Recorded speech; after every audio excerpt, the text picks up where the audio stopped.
Hello అండి. Welcome to trading school Telugu. ఈరోజు మార్కెట్‌లో ఏం జరగడానికి పాసిబిలిటీ ఉందని డిస్కస్ చేసుకున్నాం మనం. సెల్లింగ్ రావడానికి పాసిబిలిటీ ఉందనుకున్నాం కదా! ఈరోజు అలానే జరిగిందండి. మన లెవెల్స్ ఉన్నాయి కదా! ఆ లెవెల్స్ ఎలా వర్క్ అయినాయి అనేది ఈ వీడియోలో డిస్కస్ చేసుకొని, దాంతో పాటే మనం డైలీ లెవెల్స్ అనేవి అడ్జస్ట్ చేసుకొని, దాని వెనక సైకాలజీని డిస్కస్ చేస్తుంటాం కదా! అది కూడా ఈ వీడియోలో డిస్కస్ చేసుకొని, మండే అనాలిసిస్‌కి మూవ్ అవుదాం అండి మనం. ఇప్పుడు మనం నిఫ్టీ 5 మినిట్స్ చార్ట్‌లోకి వచ్చాం. నిన్నేం అనాలిసిస్ చేసుకున్నాం క్లియర్‌గా ఈ లెవెల్‌ని డిస్కస్ చేసుకున్నాం కదా! ప్రైస్ ఈ లెవెల్ కింద ఉన్నంత వరకు నేను ఎటు సైడ్ ప్లాన్ చేసుకుంటా అని చెప్పా. సెల్లింగ్ ఎంట్రీసే ప్లాన్ చేసుకుంటా అని డిస్కస్ చేసుకున్నాం నిన్నటి వీడియోలో. ఎలాగ రావడానికి పాసిబిలిటీ ఉందనుకున్నాం మార్కెట్ కూడా ఒక డౌన్ ట్రెండ్‌లో రావడానికి పాసిబిలిటీ ఉందని అనాలిసిస్ చేసుకున్నాం. ఎంట్రీస్ ఎలా ప్లాన్ చేసుకోవచ్చు ప్రైస్ డౌన్ ట్రెండ్‌లో వస్తున్నప్పుడు ఎప్పుడైతే ప్రైస్ ఈ రీసెంట్‌లోనే డౌన్ సైడ్ బ్రేక్ చేసేదో అక్కడే మనం సెల్లింగ్ ఎంట్రీస్ అనేది ప్లాన్ చేసుకోవచ్చు. లేదు ప్రైస్ హైలోకి వస్తది కదా! హైలోకి వచ్చినప్పుడే మనం సెల్లింగ్ ఎంట్రీస్ అనేది ప్లాన్ చేసుకోవచ్చు. కాకపోతే హైలో ఏంటిది మనకి ఇది కొంచెం అడ్వాన్స్ లెవెల్ అండి. మనం ముందే అనాలిసిస్ చేసుకొని మార్కెట్ స్ట్రక్చర్ అర్థం చేసుకొని హైలో మనం సెల్ ఎంట్రీ అనేది ప్లేస్ చేయాలి. లేదు మీరు కొంచెం బిగినర్ లెవెల్‌లో ఉంటే ఏం చేయొచ్చు, ఎప్పుడైతే మార్కెట్ ఈ లోని డౌన్ సైడ్ క్రాస్ చేసిద్దో అక్కడైనా మనం సెల్లింగ్ ఎంట్రీస్ అనేది ప్లాన్ చేసుకోవచ్చు. కాకపోతే ఇక్కడ కొంచెం రిస్క్ అనేది ఎక్కువైద్ది. ఆ రిస్క్ మీకు ఓకే అనుకుంటే ఎంట్రీస్ అనేది ప్లాన్ చేసుకోవచ్చు అని డిస్కస్ చేసుకున్నాం కదా! ఈరోజు మార్కెట్‌లో ఏం జరిగిందనేది గమనిద్దామండి. ఈ లెవెల్ కింద ప్రైస్ ఏం జరిగింది, డౌన్ సైడ్ బ్రేక్ ఇచ్చిందో ఒక మంచి రెడ్ క్యాండిల్‌తో. దాని తర్వాత ప్రైస్ ఎలా బిహేవ్ చేసింది, ఫాల్ అయిందా, అప్ సైడ్ వచ్చింది, ఫాల్ అయిందా, అప్ సైడ్ వచ్చింది, ఫాల్ అయిందా, అప్ సైడ్ వచ్చింది, ఫాల్ అయిందా, అప్ సైడ్ వచ్చింది. స్ట్రక్చర్ ఎలా ఉంది చూడండి. ఏదైతే రీసెంట్‌లో ఉందో ఆ రీసెంట్‌లోని బ్రేక్ చేసిందా, మళ్ళీ ప్రైస్ హైలోకి వచ్చింది. నెక్స్ట్ ఏం జరిగింది, ఏదైతే రీసెంట్‌లో చేసుకుందో ఆలోని మార్కెట్ డౌన్ సైడ్ బ్రేక్ చేసింది. మళ్ళీ ప్రైస్ హైలోకి వచ్చిందా, మళ్ళీ అదే రీసెంట్‌లోని డౌన్ సైడ్ బ్రేక్ చేసింది. ప్రైస్ అనేది ఇక్కడ మనకి డౌన్ ట్రెండ్‌లో మూవ్ అవుతూ వచ్చిందండి. లో బ్రేక్ అయితే దేన్ని ఇంపార్టెంట్‌గా గమనిస్తాం మనం డౌన్ ట్రెండ్‌లో, హైని ఇంపార్టెంట్‌గా గమనిస్తాం కదా! ఇంపార్టెంట్ అంటే ఎలా కన్సిడర్ చేసుకుంటాం, ఈ హైని ఒక రెసిస్టెన్స్‌లా కన్సిడర్ చేసుకుంటాం కదా! ఇప్పుడు గమనిస్తే ప్రైస్ ఎలా ఉంది మనకి, ఫాల్ అయింది, అప్ సైడ్ వచ్చింది, ఫాల్ అయింది. ఈలోని మార్కెట్ డౌన్ సైడ్ బ్రేక్ చేసింది కాబట్టి మనకి ఈ హై అనేది ఇంపార్టెంట్ కదా! ఈ హై రెసిస్టెన్స్‌లా యాక్ట్ అవ్వడానికి పాసిబిలిటీ అనేది ఉంది మనకి. ఎప్పుడు మార్కెట్ మళ్ళీ బుల్లిష్‌గా మూవ్ అయిద్ది, ఈ హైని ఎప్పుడైతే మార్కెట్ అప్ సైడ్ క్రాస్ చేసిద్దో అప్పుడు మాత్రం మార్కెట్ అప్ సైడ్ మూవ్‌మెంట్ ఇవ్వడానికి పాసిబిలిటీ అనేది ఉందండి మనకి. ఈ హై క్రాస్ అవునంత వరకు ప్రైస్ ఏ ట్రెండ్‌లో ఉంది మనకి, ఒక డౌన్ ట్రెండ్‌లో ఉంటది కదా! ప్రైస్ అనేది డౌన్ ట్రెండ్‌లో ఉంటే లోలు ఏమవుతాయి, క్రాస్ చేస్తది కదా మార్కెట్ డౌన్ సైడ్. ఇప్పుడున్న సిట్యుయేషన్ ప్రకారం అయితే మార్కెట్ డౌన్ ట్రెండ్‌లోనే ఉంది. ఎప్పుడు అప్ ట్రెండ్‌లో కన్వర్ట్ అయిద్ది మరి? ఈ హై ఉంది కదా రీసెంట్ హై, ఈ హైని ఎప్పుడైతే మార్కెట్ అప్ సైడ్ బ్రేక్ చేసిద్దో అప్పుడు మాత్రమే చిన్న టైమ్ ఫ్రేమ్ ప్రకారం మార్కెట్ అప్ సైడ్ మూవ్‌మెంట్ ఇవ్వడానికి పాసిబిలిటీ అనేది ఉందండి. మళ్ళీ ప్రైస్ హైలోకి వచ్చిన తర్వాత రెసిస్టెన్స్ లెవెల్స్ ఉంటాయి. ఆ లెవెల్స్‌ని కూడా మనం డిస్కస్ చేసుకున్నాం. ప్రైస్ హైలోకి వచ్చినప్పుడు ఎప్పుడు సెల్ చేసుకోవాలని. కాకపోతే మనం దేన్ని ఇంపార్టెంట్ గమనిస్తాం ప్రెజెంట్ ఇక్కడ హై చేసుకుంది కదా మార్కెట్, ఆ హైని గమనిస్తున్నాం అండి. దాన్ని ఇంకా డీటెయిల్‌గా లెవెల్స్ డ్రా చేస్తున్నప్పుడు చెప్తాము. ఈ లెవెల్ కింద నేను ఎటు సైడ్ ప్లాన్ చేసుకున్నా అండి మార్కెట్‌లో, ఫాల్ సైడ్ అనేది ప్లాన్ చేసుకున్నా. అంటే సెల్లింగ్ రావడానికి పాసిబిలిటీ ఉందని అర్థం చేసుకున్నా అనాలిసిస్ ప్రకారం. ఆ అనాలిసిస్ నేను ఎలా ఫిక్స్ అయ్యా, నాకు నేను సొంత నిర్ణయం తీసుకోలేదండి ఇక్కడ మార్కెట్‌లో.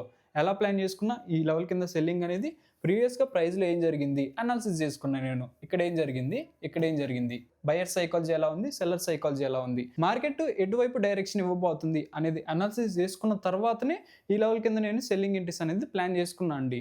మార్కెట్‌లో ట్రేడింగ్‌లో కొత్తగా వచ్చిన చాలామంది ఏం చేస్తారంటే, మార్కెట్ రేపు గ్యాప్ అప్ అయిపోద్ది, లేదు మార్కెట్ రేపు గ్యాప్ డౌన్ అయిద్ది అని ఫిక్స్ అవుతారండి ముందే.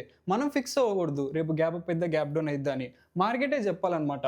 ఈరోజు గ్యాప్ అప్ అయిందనుకోండి ఎగ్జాంపుల్‌గా, ఈ లెవెల్ దగ్గర నేను ఎటు సైడ్ ప్లాన్ చేసుకున్నా అది అనాలిసిస్ చేసుకోవాలి. లేదు మార్కెట్ గ్యాప్ డౌన్ అయిపోయిందనుకోండి, ఈ లెవెల్ కింద నేను ఎటు సైడ్ ప్లాన్ చేసుకోవాలి. అది ముందే అనాలిసిస్ చేసి పెట్టుకోవాలన్నమాట మనం. రేపు ఏం జరిగిద్దో తెలీదు కదా మనకి. కాబట్టి ఏ లెవెల్ దగ్గర నేను ఎటు సైడ్ ప్లాన్ చేసుకోవాలి అనేది ముందే అనాలిసిస్ చేసుకొని, మార్కెట్ ఆ లెవెల్ దగ్గరికి వచ్చినప్పుడు ప్రైస్‌లో ఏం జరుగుతుందన్న సైకాలజీని అర్థం చేసుకొని, మన ఎంట్రీ సెటప్ ఒకటి బిల్డ్ చేసుకొని, సెటప్ వచ్చినప్పుడు మాత్రం ఎంట్రీస్ అనేది ప్లాన్ చేసుకుంటామండి మార్కెట్‌లో.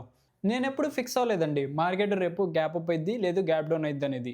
మార్కెట్‌లో ఏం జరుగుతుందని మాత్రమే అర్థం చేసుకుంటా నేను. అది గ్యాప్ అప్ అయినా సరే, గ్యాప్ డౌన్ అయినా సరే. అక్కడ జరుగుతున్న దాన్ని అర్థం చేసుకున్న తర్వాత, సైకాలజీని అర్థం చేసుకున్న తర్వాత ఎంట్రీస్ అనేది ప్లాన్ చేసుకుంటా నేను. ఓకే. ఇప్పుడైతే మనం లెవెల్స్ అడ్జస్ట్ చేసుకొని, ఆ లెవెల్స్ ఎందుకు అడ్జస్ట్ చేసుకున్నాం, ఆ లాజిక్ ఎక్స్‌ప్లెయిన్ చేసుకొని, మండే అనాలిసిస్‌కి మూవ్ అవుదాం మనం. ఓకే. ఇప్పుడు మనం లెవెల్స్ అయితే అడ్జస్ట్ చేసుకున్నాం. ఇక్కడ లెవెల్ అనేది బ్రేక్ అయిపోయింది కదా డౌన్ సైడ్. కాబట్టి ఆ లెవెల్ అనేది తీసేసి, ఇప్పుడు కొత్త లెవెల్ అనేది డ్రా చేశాను నేను ఇక్కడ. ఎందుకు ఇక్కడే డ్రా చేశా అంటే గమనించండి. ప్రైస్ ఇక్కడ నుంచి ఫాల్ అగ్రెసివ్ సెల్లింగ్ ప్రెషర్ అనేది కనిపించింది కదా మనకి. లైట్‌గా అప్ సైడ్ వచ్చింది. మళ్ళీ ఫాల్ అనేది కనిపించింది. ఇక్కడ నుంచి కొంచెం అగ్రెసివ్‌గా. కాబట్టి ప్రైస్ డౌన్ ట్రెండ్‌లో లో బ్రేక్ అయితే ఏది ఇంపార్టెంట్ మనకి, హై అనేది ఇంపార్టెంట్ కదా! హైని ఎలా చూస్తాం మనం, ఒక రెసిస్టెన్స్‌లా కన్సిడర్ చేసుకుంటాం కదా! కాబట్టి ఈ 2 స్వింగ్‌లను కన్సిడర్ చేసుకొని, ఈ లెవెల్ దగ్గర నుంచి మార్కెట్‌లో ఫాల్ రావడానికి పాసిబిలిటీ ఉందని అర్థం చేసుకొని, ఇక్కడ నేను రెసిస్టెన్స్ అనేది డ్రా చేశా అండి. నెక్స్ట్ గమనిస్తే ఇక్కడ మనకి ఇంకో లెవెల్ అనేది ఉంది కదా! ఈ లెవెల్ ఎందుకు డ్రా చేశాను, ప్రీవియస్‌గా డిస్కస్ చేసుకున్నాం కదా మనం. ప్రైస్ ఫాల్ అయింది, అప్ సైడ్ వచ్చింది, ఫాల్ అయింది. ఈ లో బ్రేక్ అయింది కదా! లో బ్రేక్ అయితే ఏది ఇంపార్టెంట్ నాకు, హై అనేది ఇంపార్టెంట్ కదా! కాబట్టి ఈ హై దగ్గర నేను లెవెల్ అనేది డ్రా చేసుకున్నా. ఇక్కడ డాటెడ్ లైన్ అనేది ఉంది కదా! ఈ dotted line previous closing level. దాన్ని అంతే ఉంచాను. మండే నా ప్లాన్ ఏంటిదంటే ఇక్కడ సైకాలజీ చెప్తా, కొంచెం అర్థం చేసుకోండి జాగ్రత్తగా. ప్రైస్ ఫాల్ అయిందా, అప్ సైడ్ వచ్చింది. ఈ హైని ఇంపార్టెంట్‌గా గమనిస్తాను కదా ఒక రెసిస్టెన్స్ లాగా. ఎప్పుడైతే ప్రైస్ ఈ హైని అప్ సైడ్ బ్రేక్ చేసిద్దో ఇక్కడ నుంచి ఎటు సైడ్ ప్లాన్ చేసుకుంటున్నా నేను బయింగ్ ఎంట్రీస్ అనేది ప్లాన్ చేసుకుంటున్నాను అండి. ఇక్కడ నుంచి ఇట్లా డైరెక్ట్‌గా వెళ్ళిపోద్దా అంటే అలాగ వెళ్ళొచ్చు. లేదు ప్రైస్ ఈ లెవెల్‌ని అప్ సైడ్ బ్రేక్ చేసి లోలోకి వస్తుందనుకోండి. లోలోకి వస్తుంటే దీన్ని నేను ఇంపార్టెంట్‌గా గమనిస్తా. అంటే ఒక సపోర్ట్ జోన్ లాగా. ఎందుకు దీన్ని సపోర్ట్ లాగా గమనిస్తా చెప్పండి ఎవరైనా? ప్రైస్ ఫాల్ అయింది, అప్ సైడ్ వచ్చింది, ఫాల్ అయింది, హై బ్రేక్ అయింది అనుకోండి. హై బ్రేక్ అయితే మనకి ఏది ఇంపార్టెంట్? లో అనేది ఇంపార్టెంట్ కదా, అంటే సపోర్ట్ కదా. సేమ్ లాజిక్ ఇక్కడ అప్లై చేస్తున్నానండి నేను. ఎప్పుడైతే ప్రైస్ ఈ హైని అప్ సైడ్ బ్రేక్ చేసిద్దో ఈ లో ఇంపార్టెంట్ కాబట్టి హై బ్రేక్ చేసి లోలోకి వస్తుంటే ఈ లో పైన నాకేమన్నా బయింగ్ ఎంట్రీ సెటప్ దొరికితే బై సైడ్ ఎంట్రీస్ అనేది ప్లాన్ చేసుకుంటాను. కాకపోతే కండిషన్ ఏంటిది? ఈ హై అనేది మార్కెట్ అప్ సైడ్ బ్రేక్ చేయాలి. ఇక్కడ నుంచి నేను బయింగ్ ఎంట్రీస్ అనేది ప్లాన్ చేసుకుంటా. మార్కెట్లో ఎక్కడ అలర్ట్‌గుంటా, ఇక్కడ లెవెల్ అనేది డ్రా చేసుకున్నా కదా, ఈ లెవెల్ దగ్గర అలర్ట్‌గుంటా. లేదు ముందు నుంచే ప్రైస్‌లో కొంచెం రిజెక్షన్ అనేది కనిపిస్తుంది అనుకోండి, ఎక్కడి నుంచి రావడానికి పాసిబిలిటీ అనేది ఉంది మనకి. ఇక్కడ ఇంకో లెవెల్ అనేది ఉంది కదా, ఇట్లా ప్రైస్ ఆగింది కదా, కాబట్టి ఈ లెవెల్ దగ్గర కూడా ప్రైస్ లైట్‌గా ఆడడానికి పాసిబిలిటీ అనేది ఉందండి. కాకపోతే అక్కడ ప్రైస్‌లో ఏం జరుగుతుందన్న సైకాలజీని అర్థం చేసుకున్న తర్వాత నేను ఎంట్రీస్ అనేది ప్లాన్ చేసుకుంటా సెల్లింగ్ సైడ్. దాని తర్వాత ఇక్కడ లెవెల్ ఉంది కదా, డిస్కస్ చేసుకున్నాం కదా, ఆ లెవెల్ దగ్గర సెల్ సైడ్, దానిపైన కూడా మనకి లెవెల్ అనేది ఉంది కదా, రెసిస్టెన్స్ లెవెల్. ప్రైస్ ఆ లెవెల్ దగ్గరికి వచ్చినా సరే నేను సెల్లింగ్ ఎంట్రీస్ అనేది ప్లాన్ చేసుకుంటా మార్కెట్‌లో.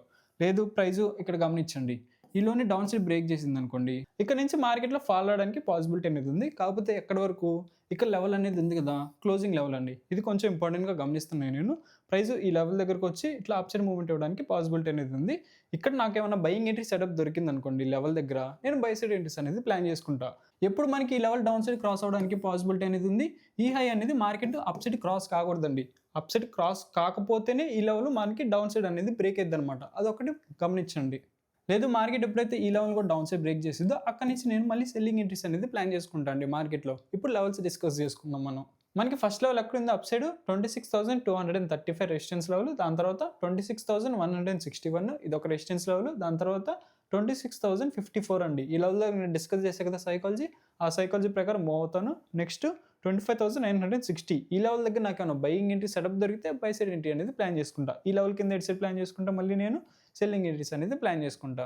ఇప్పుడు మనం బ్యాంక్ నిఫ్టీ 5 మినిట్స్ చార్ట్లోకి వచ్చాం. ఇందులో కూడా మనం డిస్కస్ చేసుకున్నాం కదా, ప్రైస్ ఈ లెవెల్ కింద ఉన్నంత వరకు నేను సెల్లింగ్ ఎంట్రీస్ అనేది ప్లాన్ చేసుకుంటా. మార్కెట్ కూడా అలానే బిహేవ్ చేసిందండి. ఇక్కడ నుంచి మనకి సెల్లింగ్ ప్రెజర్ అనేది కనిపించింది. ఇది కూడా ప్రైస్ అనేది ఒక డౌన్ ట్రెండ్లోనే వచ్చింది మనకి డౌన్ సైడ్. సేమ్ ఇందాక మనం నిఫ్టీలో డిస్కస్ చేసుకున్నాం కదా ఇక్కడ సైకాలజీ, ఇందులో కూడా అంతే అండి. ప్రైస్ ఫాల్ అయిందా, అప్ సైడ్ వచ్చింది, ఈ లో బ్రేక్ చేసింది కదా, లో బ్రేక్ చేస్తే ఏది ఇంపార్టెంట్ మనకి? ఈ హై అనేది ఇంపార్టెంట్ కదా. ఈ హై ఒక చిన్న రెసిస్టెన్స్ లాగా యాక్ట్ అవ్వడానికి పాసిబిలిటీ అనేది ఉంది. ఈ హై అప్ సైడ్ బ్రేక్ చేస్తే బయింగ్ ఎంట్రీస్ అనేది ప్లాన్ చేసుకుంటా. మళ్ళీ అప్ సైడ్ బ్రేక్ చేస్తే ఏది ఇంపార్టెంట్ మనకి? లో అనేది ఇంపార్టెంట్ కదా, కాబట్టి అప్ సైడ్ బ్రేక్ చేస్తే లోన్ ఇంపార్టెంట్ గమనిస్తా. అప్ సైడ్ బ్రేక్ చేయలేదు అనుకోండి, ఈలో డౌన్ సైడ్ క్రాస్ చేయడానికి పాసిబిలిటీ అనేది ఉంది మనకి. డౌన్ సైడ్ క్రాస్ చేస్తే అక్కడ నుంచి కూడా నేను సెల్లింగ్ ఎంట్రీస్ అనేది ప్లాన్ చేసుకుంటా. ఇక్కడ సైకాలజీని కొంచెం జాగ్రత్తగా అర్థం చేసుకోవడానికి ట్రై చేయండి, కొంచెం అడ్వాన్స్ లెవెల్లో ఉంటుంది. ఇప్పుడు లెవెల్స్ అడ్జస్ట్ చేసుకొని వాటి గురించి డిస్కస్ చేసుకుందాం మనం. ఇప్పుడైతే మనం లెవెల్స్ అడ్జస్ట్ చేసుకున్నాం. ఈ లెవెల్ వెనక లాజిక్ ఏంటిదంటే ఇందాక డిస్కస్ చేసుకున్నాం కదా, ప్రైస్ ఫాల్ అయింది, అప్ సైడ్ వచ్చింది, ఫాల్ అయింది, ఈలో క్రాస్ చేసింది కదా, కాబట్టి దీని ఇంపార్టెంట్గా గమనిస్తూ అక్కడ లెవెల్ అనేది డ్రా చేసుకున్నాను నేను. నెక్స్ట్ గమనిస్తే ఇక్కడ చెప్పుకున్నాం కదా సైకాలజీ, ఆ సైకాలజీ ప్రకారం నేను ఇక్కడ డ్రా చేసుకున్నా. ఇందాక నిఫ్టీలో డిస్కస్ చేసుకున్నాం కదా, ఇక్కడ ఈ లెవెల్ దగ్గర నా అనాలిసిస్ ఎలా ఉంటుందని దాన్ని ఇక్కడ సేమ్ అప్లై చేస్తాను అండి. ఎప్పుడైతే మార్కెట్ లోలోకి వస్తుందో, లోలోకి వస్తున్నప్పుడు నేను సెల్లింగ్ ఎంట్రీస్ అనేది ప్లాన్ చేసుకొని ప్రైస్ కిందకు వచ్చిన తర్వాత ఈ లెవెల్ దగ్గర నేను బయింగ్ ఎంట్రీస్ అనేది ప్లాన్ చేసుకుంటా. ఇప్పుడు మన లెవెల్స్ ఉన్నాయి కదా, ఫస్ట్ రెసిస్టెన్స్ లెవెల్ ఎక్కడుంది మనకి? 59,532 ఈ లెవెల్ దగ్గర నేను సెల్లింగ్ ఎంట్రీస్ అనేది ప్లాన్ చేసుకుంటా. నెక్స్ట్ 59,246 ఈ లెవెల్ దగ్గర నేను సెల్లింగ్ ఎంట్రీస్ అనేది ప్లాన్ చేసుకుంటా. నెక్స్ట్ ఎంత ఉంది మనకి లెవెల్? 59,065 అండి. ఈ లెవెల్ అప్ సైడ్ ఉన్నంత వరకు నేను బయింగ్ ఎంట్రీస్ అనేది ప్లాన్ చేసుకుంటా. కాకపోతే ప్రైస్ ఎక్కువ బయింగ్ సైడ్ రావడానికి పాసిబిలిటీ అనేది తక్కువ ఉందండి, కాబట్టి ఇక్కడ నేను చిన్న టార్గెట్లే ప్లాన్ చేసుకుంటా ఈ లెవెల్ దగ్గర. లేదు ప్రైస్ లెవెల్కి వస్తుంటే 58,643 ఈ లెవెల్ దగ్గర నేను బయింగ్ ఎంట్రీస్ అనేది ప్లాన్ చేసుకుంటా. ఇప్పుడు మనం సెన్సెక్స్ 5 మినిట్స్ చార్ట్లోకి వచ్చాం. ఇందులో కూడా మనం డిస్కస్ చేసుకున్నాం కదా, ఈ లెవెల్ కింద ఉన్నంత వరకు మార్కెట్లో సెల్లింగ్ రావడానికి పాసిబిలిటీ ఉంది అనుకున్నాం కదా, అలానే ఫాల్ వచ్చింది. ఇది కూడా ఎలా వచ్చింది మనకి? ప్రైస్ అనేది ఒక డౌన్ ట్రెండ్లో వచ్చిందండి. చెప్పుకున్నాం కదా, ఎప్పుడైతే మార్కెట్ లోని బ్రేక్ చేసిందో హై ఇంపార్టెంట్, లో బ్రేక్ చేస్తే హై ఇంపార్టెంట్, లో బ్రేక్ చేస్తే హై ఇంపార్టెంట్. ఇప్పుడు మనం లెవెల్స్ అనేది డిస్కస్ చేసుకుందాం. సెన్సెక్స్ చార్ట్లో ఫస్ట్ రెసిస్టెన్స్ లెవెల్ ఎక్కడ ఉంది? 85,781 ఆ లెవెల్ దగ్గర నేను సెల్లింగ్ ఎంట్రీస్ అనేది ప్లాన్ చేసుకుంటా. నెక్స్ట్ 85,472 అండి. ఈ లెవెల్ దగ్గర కూడా నేను సెల్లింగ్ ఎంట్రీస్ అనేది ప్లాన్ చేసుకుంటా. నెక్స్ట్ 85,077 ఈ లెవెల్ దగ్గర డిస్కస్ చేసుకున్నంత సైకాలజీ బ్యాంక్ నిఫ్టీలో ఎలా అప్లై చేస్తా, నిఫ్టీలో ఎలా అప్లై చేస్తా, సేమ్ సైకాలజీ ఇక్కడ అప్లై చేస్తా అండి ఈ లెవెల్ దగ్గర. ఎందుకంటే ప్రైస్ అలానే బిహేవ్ చేసింది కదా, మూడిట్లో చార్ట్ అలానే ఉంది కదా, కాబట్టి అలాగనమాట.